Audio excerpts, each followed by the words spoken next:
Hiawatha Bray here to give you a little peek at the future. I've got a pretty old laptop here, but it's running a very new operating system, or at least a preview of it.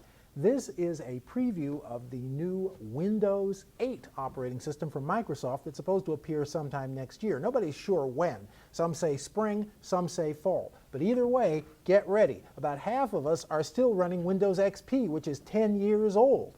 But Microsoft has had enough. They want to get us moving into the future, and this is what they think the future of operating systems is going to look like. Let's take a peek. Microsoft has figured out the fact that touch devices like tablets and smartphones are going to be the way large numbers of people access data in the future, and they're trying to build Windows 8 with that in mind.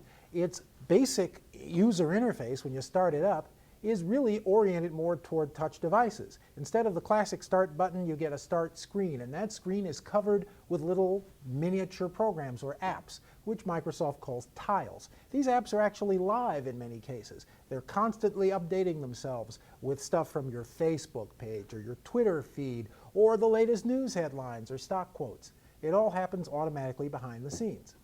Was this the best approach for Microsoft to take?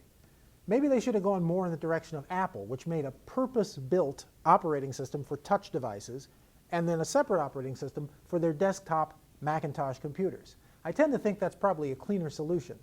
Right now, and it's just a preliminary examination, Windows 8 looks like a kind of an uneasy hybrid, half fish and half fowl. That doesn't mean it isn't going to work, but a lot of its best features, like the tiles, are more oriented to somebody using a touchscreen and can feel clumsy and a little out of place when you're sitting in front of your computer with a keyboard and mouse. Maybe Microsoft will find a way to bridge the gap. I certainly hope so, because the early glimpse we're getting at Windows 8 suggests that it's one of the most innovative things that this company has done in quite a while.